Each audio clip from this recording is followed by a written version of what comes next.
देखिए जी, अपराधी अपराध करता है, सारा जांच पुलिस करती है भैया, फैसला जज को लेना होता है। फिर बीच में वकील क्यों घुस जाता है?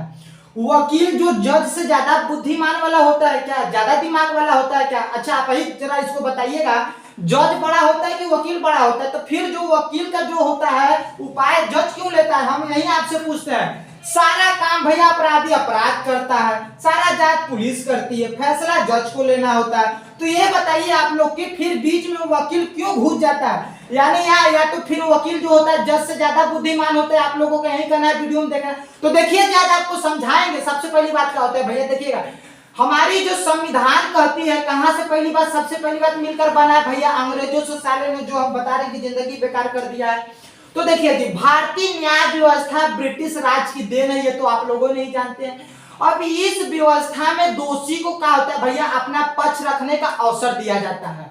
जब किसी आरोपी की शिकायत की जाती है तो इसकी व्यवस्था सिस्टम के अनुसार थाने में किया जाता है।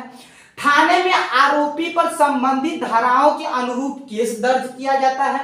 उस आरोपी के केस की फाइल पूरी जांच पड़ताल के बाद संबंधित थाने के न्यायालय में भेज दिया जाता है।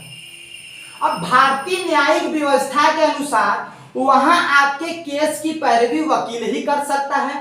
यदि आपने केस की पैरवी के लिए अपने खर्च पर वकील को रखा है तब तो ठीक है, नहीं तो भैया यदि आपके पास आवेदन पर आपके सरकार जो है आपको स्वयं खुद वकील की सुविधा देगी, जिसे कहते हैं भैया सरकारी वकील। और हम आपको ये बताने वाला हूं, जो जज साहब को, भाई जज साहब को क्या पता, जज साहब को तो सिर्फ न्याय देना होता है।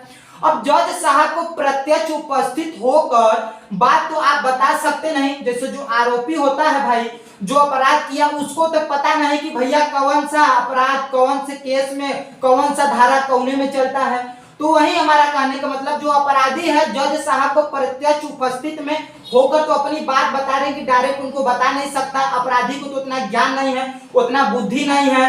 तो जी बिल्कुल आप यही भी कह सकते हैं, किंतु आपके लिए इसे कानून की जानकारी आना चाहिए। अगर देखिए मेरी बात समझिएगा, अगर आप वकील को नहीं करना चाहते, बीच में वकील को नहीं घुसना चाहिए, वकील को नहीं पैसा देना चाहते हैं, तो आप डायरेक्ट जो है जज से कर सकते हैं। लेकिन भैया आपको किस केस में फंसाया गया है, आपको उनकी जानकारी है क्या? आप उनके बारे में हर एक चीज जानते हैं कि हमको किस क्षेत्र में किस लिए बधाया गया है?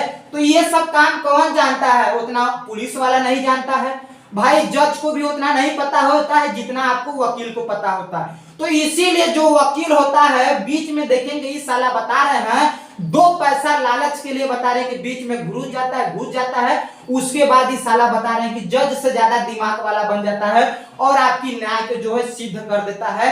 आप अपराध किए हैं तब भी पर ये वकील जो है बता देगा कि नहीं आप अपराध नहीं किए हैं। अगर आप अपराध नहीं किए हैं तो वकील चाह जाएगा तो आपको फंसा देगा कि हाँ अपराध किए हैं। जज साहब को क्या पता, जज साहब को तो सिर्फ हेलो हेलो ऑर्डर करना है और उसके बाद आपको बता है ना कि बाद में क्या कर देना है, सही को गलत बता देना है और गलत को सही बता देना है। लेकिन सब ऐसा जज नहीं होते हैं। हमारा ये कहने का मतलब, कुछ ही ऐसे जज होते हैं, कुछ ही ऐसा वकील होते हैं कि जो बता रहे हैं कितना हरामी होते हैं कि पैसों पे गरीब लोगों की भी बता रहे हैं, ये सब खाकर बिक जाते हैं।